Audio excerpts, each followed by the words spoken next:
Hi everybody, this is Robin, and I wanted to say just a few words on the case study assignment.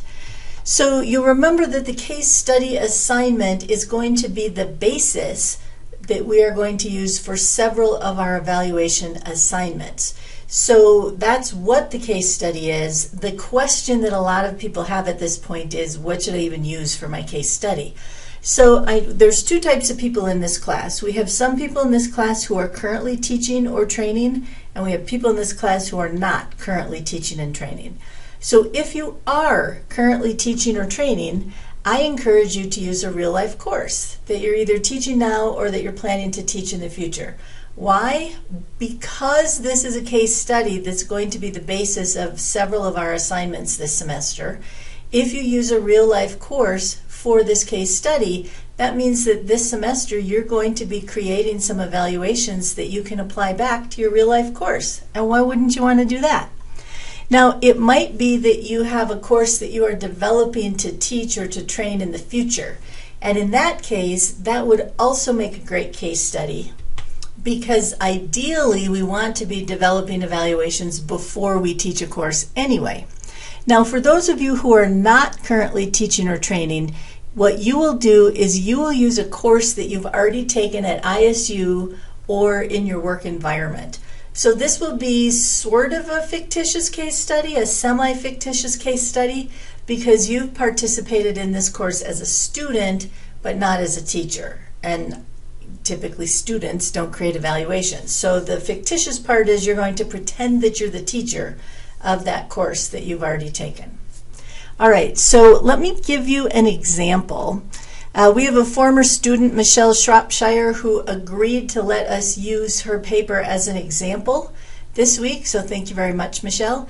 And I wanted to draw your attention to several things in Michelle's assignment. So first of all, Michelle has a cover page, and when you look at the assignment sheet, you'll see that I have created a template for you. But just to highlight it, the cover page has case study assignment and then a hyphen and then the name of her course. So in this case, her course is Recovery Coach Academy. Your course name will be whatever your course name is.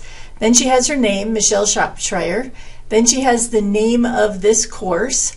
Then she has Idaho State University, then the instructor, and then the date that she created it. So that's all that belongs on your cover page. And you'll notice that it's not all the way to the top of the page, it's not all the way to the bottom of the page, it's, kind of in the upper 2/3 of the page. All right, let's go to the next page. So the next page, her whole case study assignment was just one page. Yours might be 2 pages, that's fine. But for hers, a couple of things. So first of all, you'll notice in the upper right corner is a page number. And that page number should also be in Times New Roman 12-point font, just like the rest of your paper. Now, all the formatting things that I'm going to be talking about in the next couple minutes are also included on your assignment sheet.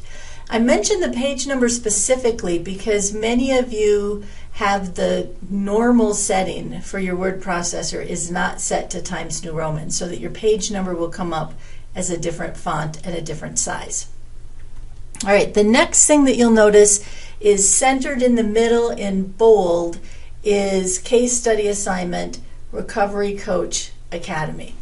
Now, actually, the S in study and the A in assignment should also be capitalized there. And so you will, of course, have whatever the name of your course is. And then you'll see, looking down the side, there are 4 subheadings: course description, course objectives, content for this course, and my role with this course. And I've set all those up in the template. The reason that I'm encouraging you to use subheadings is because subheadings provide structure and organization to your paper. As your papers start to get longer and longer, and I realize this is only 1 page, but you're going to be adding to this document. So as your papers start to get longer and longer, having subheadings is really helpful for the reader so that they have sort of an idea of what it is they're going to read before they get to that paragraph. And it's also very helpful for you as a writer. So the first section that I'm asking you to include is course description. And as you look at what Michelle has written, and I'm actually going to read this, It says the Recovery Coach Academy is a 5-day intensive training, period. Its purpose is to provide learners with the skills they need to guide, mentor, and support anyone seeking help to recover from an addiction to alcohol or other addictive substances, period. Ethics, biases, culture, values, guiding principles, dimensions of recovery, and attitudes about self-disclosure are covered, period. A certified recovery coach assists recoverees to identify and overcome barriers to recovery and links the recovery to the recovery community, period. So as I read that, you heard me say period, period, period.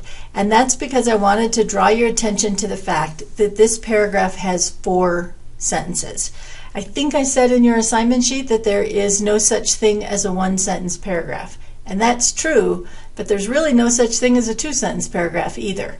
So really we want to have minimum 3 sentences in a paragraph. Ideally you want to have even more than that. A single paragraph, of course, should represent a collection of similar ideas. Now, as you work on your paper, you don't need to have exactly the sentences that Michelle had here, but you just need to describe your course in 3 minimum or more sentences. All right, so the next subheading is course objectives. And you'll see here that she says, let me put the arrow back. She says, upon course completion, the learner will be able to, bullet, identify and describe from memory the 4 stages of recovery, etc., etc., etc. So she has 4 bullets here. Very often when we present objectives, we present them in a bulleted or a numbered list, and that's fine. Sometimes bulleted and numbered lists make a lot of sense. The thing that you want to watch out for is that you can never have a paragraph or a section that is only a bulleted or a numbered list. You always need to start with some words. So the purpose of the sentence or sentences that comes before a list of items is to let the reader know what they're about to read. You have to provide a lead-in or some context for what that list is going to be about. So in this case, Michelle used 1 sentence. That's the minimum that you can use. Ideally, you would use 2 or more sentences to describe a bulleted or a numbered list. All right, the next section is context for this course. And the context for the course just lets me and lets the other people in your learning team who are going to be reading your assignment, it's to let all of us know what this course is about. So is this course part of the OLP program? Is this course part of a broader curriculum? Is this a standalone course? So just is it from a business? Is it from ISU? Is it from an insurance company? So just give us some context so that we can understand how this course fits in the world. And then finally, the last section is my role with this course. And the purpose of this section is, well, obviously to describe your role with the course, but it's also to help us to understand, are you the teacher of this course? Are you the instructional designer of this course? Were you a student in this course and now you're using it as a case study?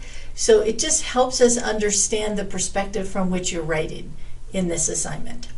So that is the case study background assignment. My guess is many of you are trying to make this assignment harder than it needs to be. So hopefully this little video and Michelle's example helps with that. If you have any questions, let me know.